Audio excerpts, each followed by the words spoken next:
conferencia magistral número 6 de clausura. El tema es conceptos y valores esenciales para la protección del paisaje. Va a ser impartida por la doctora Amaya Larrucea. Bueno, la doctora Amaya, ya todos lo conocen, es presidenta de la Sociedad de Arquitectos Paisajistas, es profesora investigadora de la Facultad de Arquitectura. Recientemente organizó en Querétaro el 10º Congreso de en San Luis Potosí, y recientemente ha publicado el libro País y Paisaje. Pues dejo con ustedes a la doctora. Muchas gracias por acompañarnos y darnos esta oportunidad de escuchar. Gracias.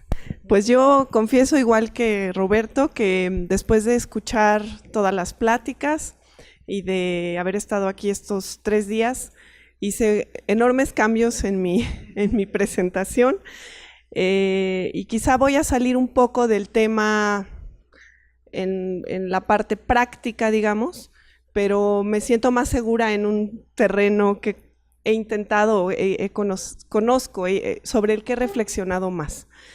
Y no cambio el título, voy a hablar sobre los conceptos y valores esenciales para la protección del paisaje. Ya estuvimos todos de acuerdo, creo que en eso me siento muy tranquila. Uno cree que tiene mucha novedad, creo que todos tenemos unas lecturas similares, pertenecemos a un mundo globalizado, no sé, y estamos de acuerdo en que el concepto de paisaje es un concepto líquido que no se deja atrapar, es complejo y es poliédrico. El primer asunto es que el concepto paisaje no ha existido siempre y es un invento de la modernidad. Y el segundo asunto es que se debaten en Europa, porque es una invención cultural moderna, europea. Todavía se debaten, ¿no? Si Maderuelo dice que si el siglo XVI, que si no, que si hay jardín, que si no hay jardín.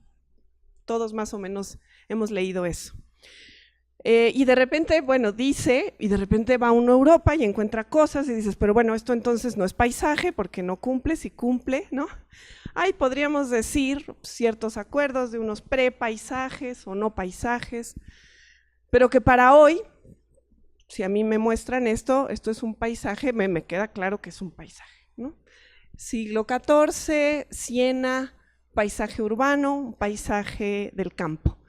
Pero ¿cuál es el tema o el relato en este paisaje? Es la acción humana gubernamental, el orden para hacer un paisaje, ¿no? Y entonces está el del buen gobierno, que vemos, está perfectamente ordenado, divide lo urbano de lo rural y está moldeado, lleno de agricultura.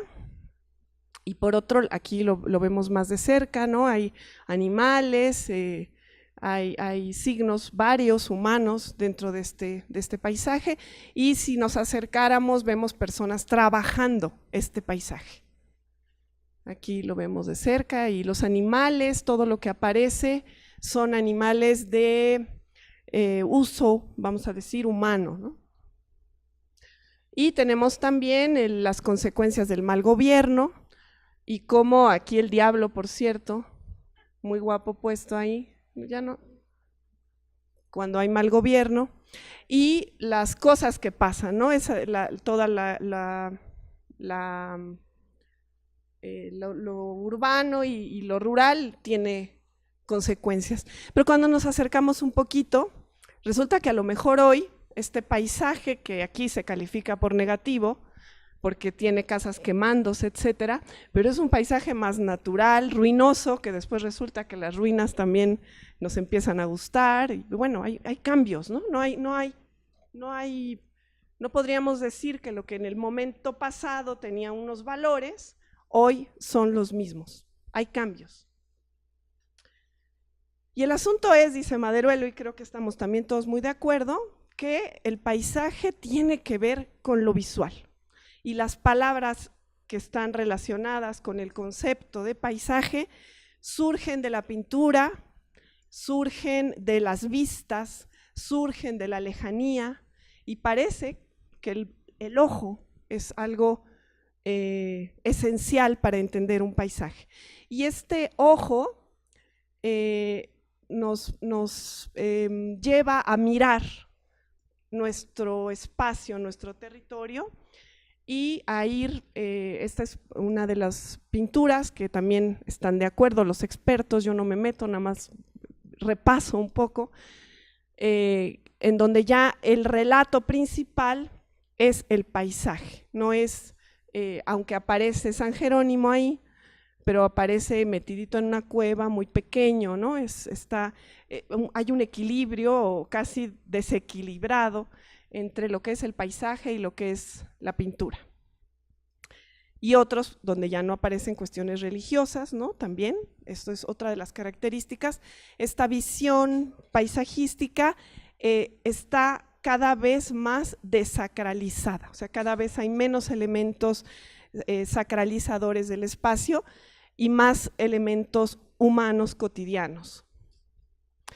Y esto nos lleva a tener como un acuerdo también que hay una valoración estética del paisaje, que tiene que ver con la contemplación visual, en la que la modernidad basa mucho de su pensamiento, tiene que ver con aspectos como el gozo, que durante la Edad Media era algo muy prohibido, con el desprendimiento de la mitología y el desprendimiento de la religión, la confianza cada vez mayor en la razón. Y como dije, es un invento moderno, ya intenté explicar un poco en dónde surge, y también es un invento europeo, no es un invento global. Pero entonces en México, me pregunto, pues en México es un paisaje mestizo, es un paisaje de una primera modernidad que no vivió directamente en contacto con Europa, pero que tenía también, igual que vimos en los murales de Siena, su propia idea de su territorio. Y podemos pensar que hubo una fusión, un encuentro de estas dos ideas que son radicalmente diferentes a mi juicio. La primera es la visión, la cosmovisión indígena, que estos serían nuestras pinturas de Lorenzetti en Siena, de paisajes, en donde aquí están los volcanes, los humanos, los dioses, los calendarios, los significados, dos montañas, la tierra cultivada, un río o quizá dos islas, ¿no? O estos maravillosos cerros, que son una sucesión de seres, no de objetos, sino de seres animados que tienen, que conforman en su conjunto paisajes. Y esta idea se junta con esa otra idea de la que intenté hablar hace un momento. Surgen, ahí tengo muchas inquietudes, la cartografía hispano-indígena, y cómo aquí se puede ver un poco, igual en dibujos, cómo se juntan estas dos ideas y aparecen cerros, que hablábamos con Pera hace rato, yo pregunté por eso, que si eran montañas o cerros, ¿no? Cerros como ideas, como pictogramas, y aparecen cerros, todos estos podrían ser como una cordillera, ¿no? Y aparecen elementos nuevos, nuevos significados, nuevos signos dentro del paisaje, pero que conviven todavía más o menos en la misma escala, ¿no? Incluso me sorprende en este caso un cerro casi tan grande como una iglesia, ¿no? Un templo.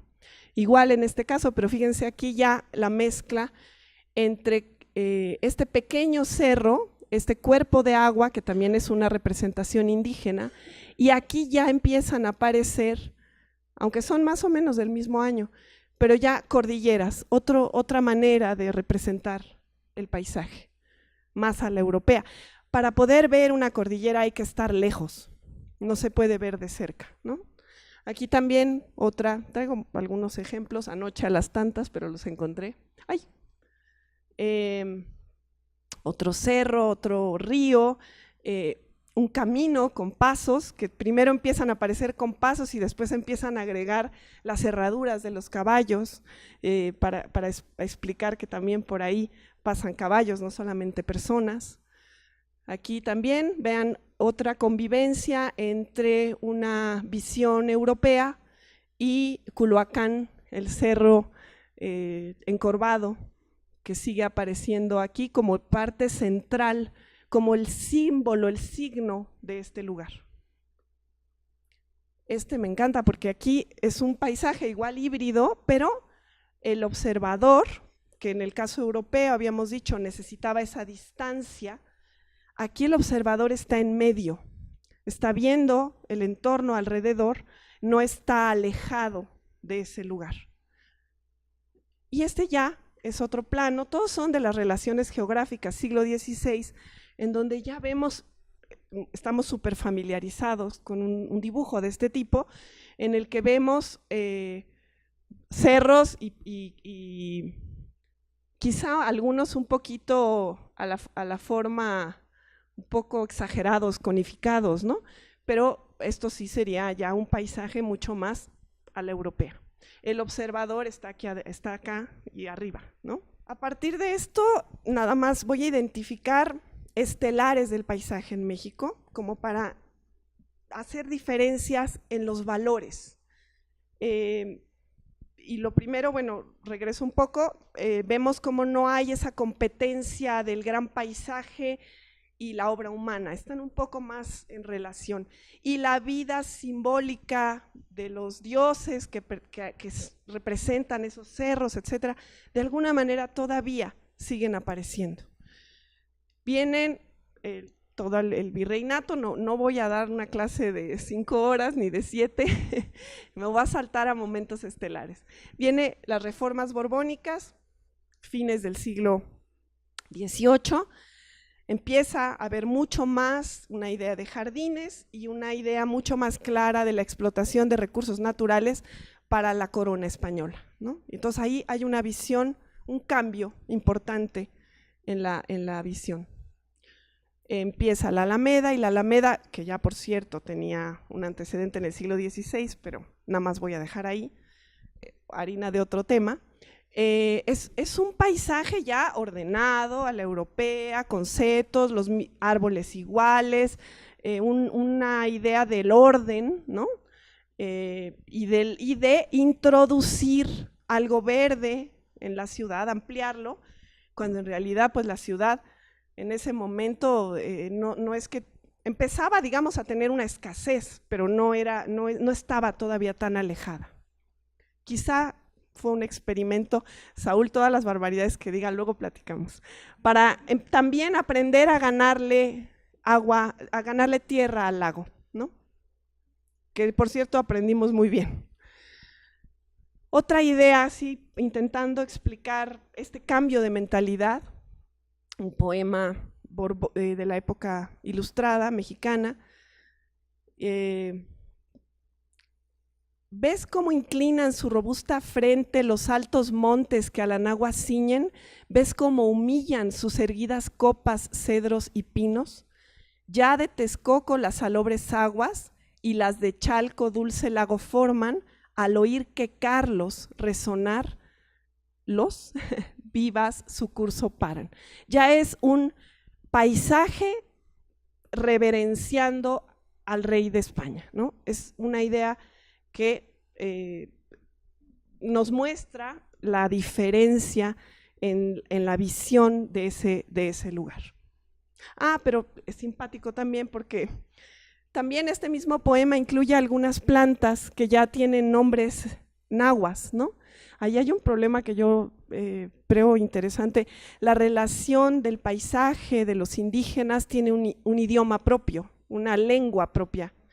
Y al imponer una nueva lengua, las cosas pierden su nombre, ¿no? Y entonces hay también, por otro lado, otra idea de una confusión, perviven las dos partes, ¿no? De recuperar los nombres originales. Otro momento estelar, la visión de los viajeros y la introducción, yo creo, del romanticismo en México. Humboldt, esencial para entender nuestra nueva manera de ver al paisaje. Algunos de los dibujos que incluyó su pasión por la montaña también. Y algunos viajeros que nos empezaron a mostrar qué mirar. Por ahí anda Daniel, que ya no lo veo, pero por ahí, aquí está, que me ha enseñado a ver esa otra visión, la visión del otro, ¿no? Que de repente es que eso para ver ese paisaje hay que alejarse, parece que así es. Y el extranjero ve, señala, y los demás miramos en este momento histórico. Y aquí algunos de los ejemplos. En este caso vean, sí, ya el ojo del observador muy lejano. El otro momento es la visión del paisaje mexicano, que es lo que trato en el libro de País y Paisaje, que es la idea de esta comunidad imaginada, que parece que también es global, de hacer países, ¿no? Que ya no es el término país antiguo, sino una nación políticamente delimitada, y una comunidad imaginada y jerárquica.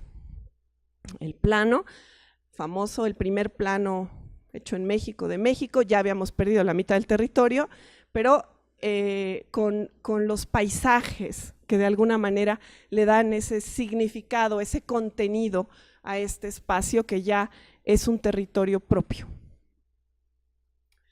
Otro momento estelar, la Escuela de San Carlos, igual, surge de la escuela europea y tiene una visión académica y estética.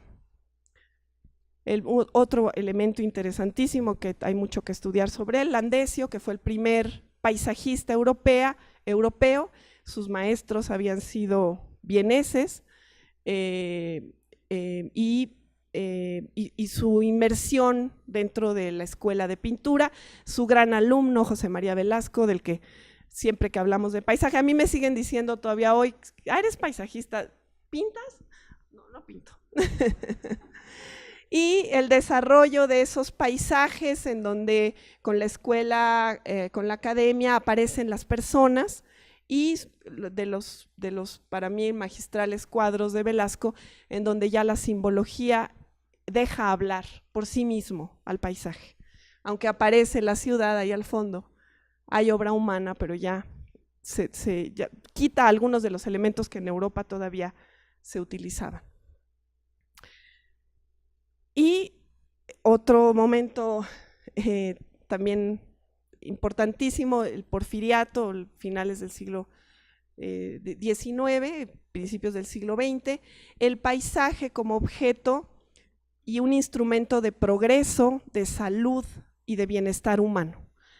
Lo que quiero nada más ir recordando aquí es cómo vamos viendo que hay muchas de las palabras de las que hemos estado hablando que aparecen y aparecen y aparecen, pero que no son novedad, que llevamos desde fines del siglo XIX diciendo que esto puede ser el progreso, la salud, el bienestar humano, ¿no?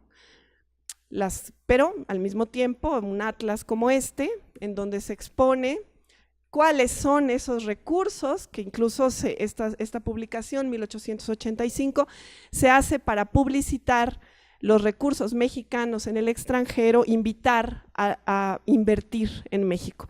O sea, ninguna novedad. Y se incluyen paisajes, no solamente dónde están las minas, sino también qué paisajes tenemos y cuáles son nuestros grandes volcanes, etcétera. Aquí son 13 láminas, aquí estoy mostrando poquitas. La virtud de los jardines también como dotadores de salud, se hicieron montones de jardines en México de este periodo. Otro, el paisaje recurso, que es un instrumento de justicia social al servicio humano, muy propio de la época postrevolucionaria, en donde vemos cosas como, Rafa siempre me regaña, pero entendemos el contexto en el que está, los murales de Chapingo, la Escuela de Agricultura. Aquí nos enseña a explotar la tierra, aquí se enseña a explotar la tierra, no a los hombres. Cosas que hoy dirías, ¿en serio dice eso? Diego Rivera, ¿no? Y sí, Eso fue un poco la posrevolución, la repartición de tierras, la creencia en la agricultura como la posibilidad, los obreros, los campesinos, y esta tierra perfectamente humanizada, ¿no? Y llena de trabajo para todos, de recursos para todos. Pero al mismo tiempo también hay otras convergencias. Por eso es que el concepto de paisaje no se puede apresar, porque depende a quién le preguntes, depende qué momento histórico, depende. Y lo que yo quiero decir es que todas estas conviven hoy en día, y lo hemos visto aquí, ¿no? El paisaje sensible también, el arte, el cine y la valoración local, no podemos decir que a pesar de las otras visiones han dejado de existir o no han existido, ¿no? Asuntos que conviven en la época del Porfiriato, como la emoción por el propio territorio, pintura, poesía, cine, un momento estelar también, los años 40, que veíamos hace rato Xochimilco, pues María Candelaria, que hizo, por cierto, no, esta no es la capilla que mostró el doctor, pero bueno, en María Candelaria salen las capillas que él mostró. Estaría interesante ver cómo era dentro de las películas. Otras, el binomio Gabriel Figueroa, el Indio Fernández, que hizo famosos los paisajes de México en todo el mundo. Son películas que se vieron por todas partes, en donde el paisaje, creo que esta escena, si alguien la recuerda, de La Perla, es un personaje, es una parte de la historia, es parte de lo que relata los sentimientos, incluso el paisaje tiene sentimientos. Y esos sentimientos afectan las relaciones humanas. Entonces, también grandes lecciones de estética, de paisaje, que también tenemos, queremos o no, fijadas en nuestro pensamiento de paisaje mexicano. El otro, que bueno, el paisaje progreso, porque el progreso del país, los avances tecnológicos, la ciencia, montones de la ecología, el concepto de calidad de vida, el concepto de bienestar, el concepto del mecanismo del paisaje como benefactor humano. Mientras tanto, también es lo innegable, sigue avanzando como el ángel de Paul Klee, que dice Walter Benjamin, que está asustado ante el progreso, ¿no? El progreso sigue. Y entonces, mientras todo esto, pues bueno, ahí está una escena de pueblerina y más o menos la misma vista hoy en día en la Ciudad de México. Ahí estaba María Candelaria y estos son pedacitos de Xochimilco que como no vemos porque nos limpian lo que está en los canales principales, pero eso también es Xochimilco. De las imágenes que mostré del Atlas, estos son piedras cargadas, que era un orgullo, ¿no? del paisaje, y que hoy en día pues es un desafío a tu imaginación y a las leyes de la gravedad. La caverna de Cacahuamilpa, de donde nacían los dioses, de donde sale el agua sagrada, pues hoy es un luz y sonido que además puedes, ¿por qué no?, tocar, ¿no? El río Colorado, pues ahí está el río Colorado, y ahora el río Colorado, o sea, si no es por el letrero, ya no hay río Colorado. Vean las cascadas, el molino de San Diego, Juanacatlán, otro orgullo del Porfiriato. Todas estas son imágenes de internet, no crean que me fui a dar la vuelta al mundo, pero el internet nos visibiliza estas cosas, ¿no? La laguna de Pátzcuaro, pues ya no se puede comer pescado blanco porque casi que inmediatamente después te mueres, o sea, ya no hay charales, la espuma, las autoridades, el sanear, tapear el río, gracias, o sea, hay muchísimos reclamos sociales, ¿no? Esta me impacta mucho porque Necaxa, la cascada de Necaxa, que en el siglo XIX fue famosísima y que hoy en día es una hidroeléctrica que nos trajo progreso, bienestar social, calidad de vida, y que a lo mejor me ando quejando y de ahí viene la luz que estamos usando ahorita, pues bueno, pues así quedó, ¿no? Que también Martín tiene unos trabajos muy interesantes de Necaxa. El río Lerma, Molino de Flores. Esta me impacta mucho porque es un paisaje cotidiano y cuando fui a buscar esa foto no daba y no daba y no daba. La fábrica de la hormiga, que es también uno de los grandes cuadros de Velasco, hoy se reduce a o sea, la huella de la historia de este lugar es así se llama la tiendita. Seguramente la próxima generación va a decir, pues ahora le cambiamos al rinoceronte porque ya no tiene significado alguno, ¿no? Los cerros, esos cerros que vimos que ahora resulta que se puede uno llevar en camiones un cerro completo para hacer un aeropuerto o para lo que haga falta, ¿no? Ese es el paisaje mercancía también.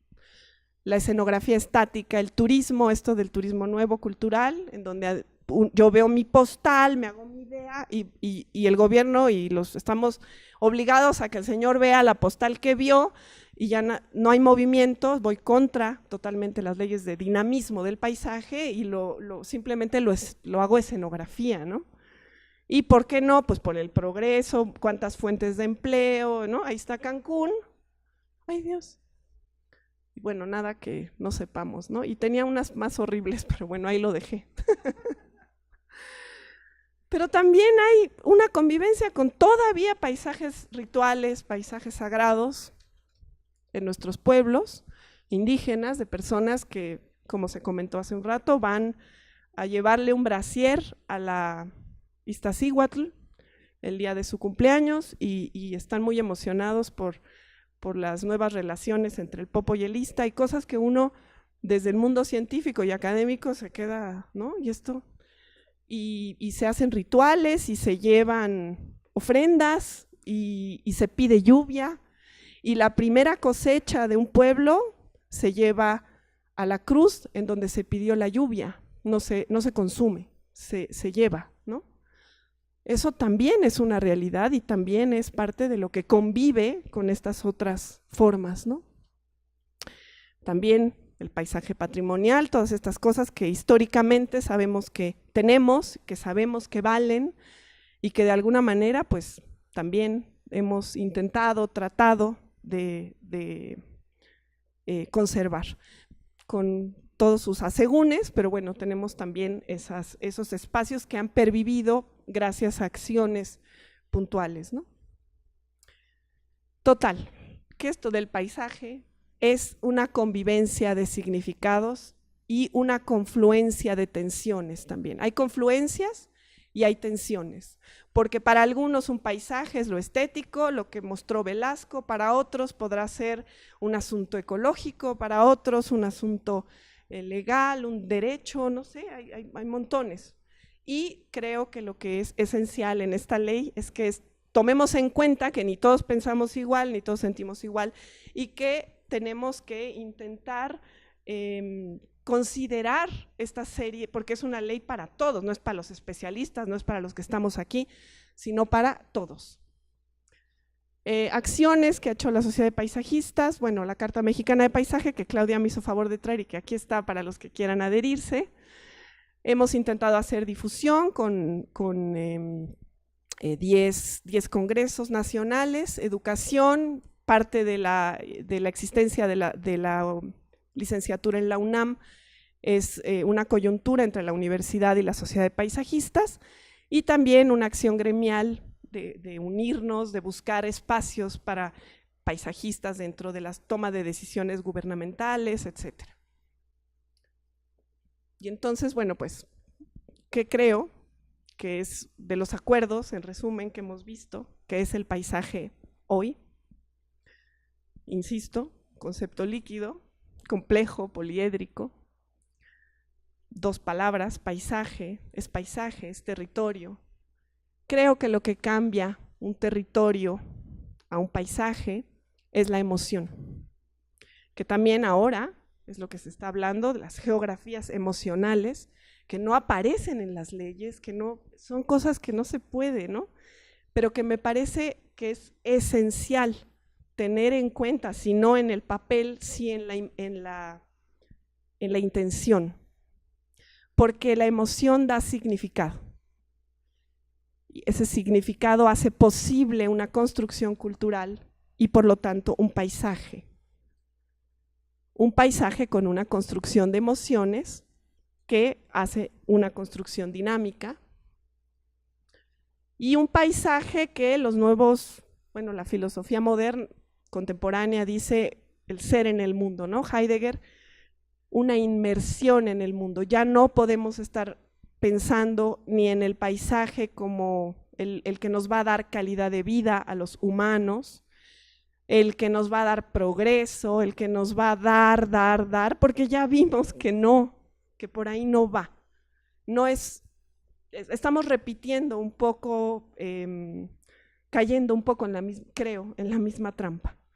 Creo que tendríamos que pensar, yo siempre digo que la utopía es una maravilla, pero no está de más de menos, dice Tomás Moro, pues decir. Tendría que ser no alejándonos, sino estando inmersos en el mundo. Y otra propuesta, cómo sensibilizar, cómo acercar de nuevo este paisaje desde otra perspectiva. Creo que a través quizá del paisaje más poético, más sensible, que no está de moda, de ese paisaje que además resulta que el paisaje es líquido, es inefable, pues si algo puede hacer la poesía y la poesía no solamente como literatura, sino como forma de vida, es hacer un poquito entendible, o no entendible, sino hacernos más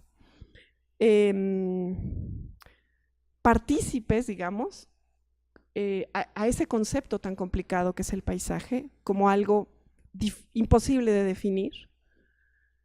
Y aquí algunas cosas, también el arte, ¿no? Promover, cada vez hay menos cosas que tienen que ver con el arte, con la promoción también de nuestros mejores poetas del paisaje como Otón, pintores como el Dr. Atl, más misteriosos, ¿no? Nishizawa, que acaba de dejar este planeta, Carlos Pellicer también, vuelvo a ti, soledad, agua vacía, agua de mis imágenes tan muerta, nube de mis palabras tan desierta, noche de la indecible poesía. Y que es hasta simpático porque el Pellicer era simpaticísimo, ¿no? La lluvia tiene un vago secreto de ternura. Y hay muchas claves también, por ejemplo, en Remedios Varo, ¿no? Que de repente pues nos está contando una historia de paisaje. No nieva, no llueve, hay algo misterioso, algo que nos une quizá, ¿no?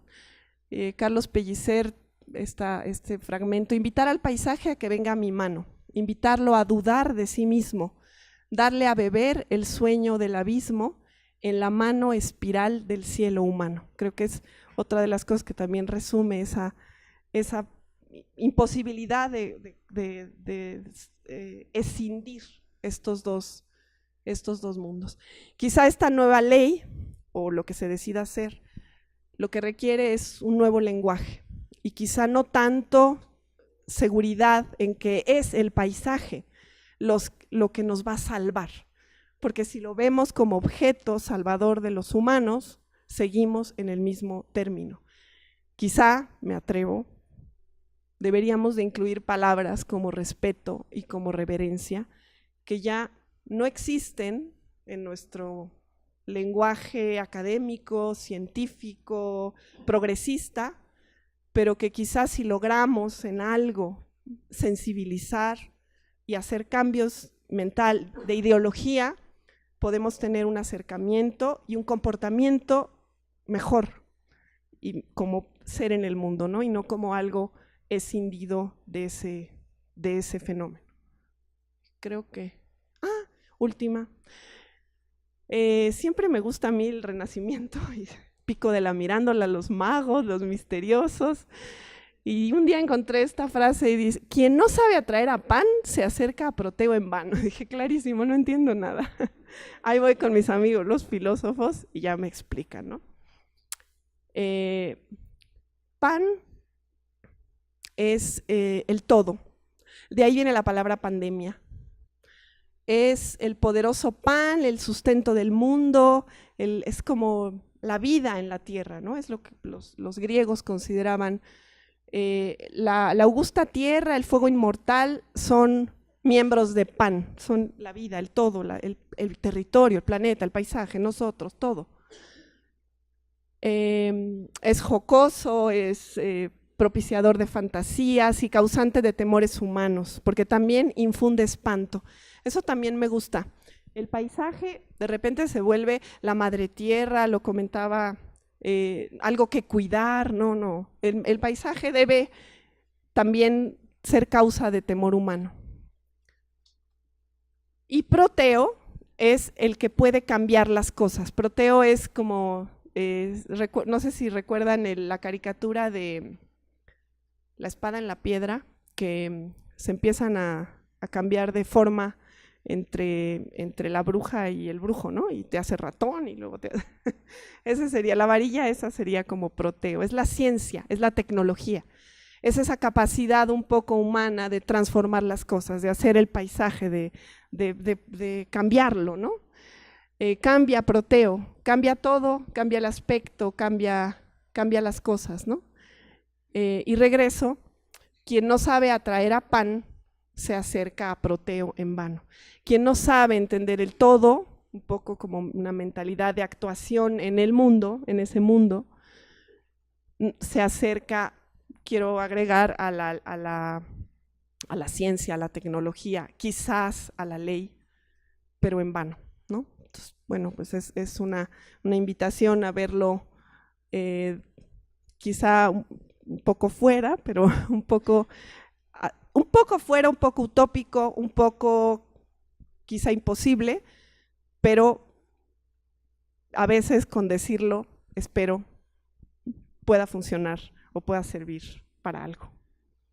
Y aquí también Remedios Varo, que dice que así se hace el manto terrestre, así se hace el paisaje. Muchas gracias.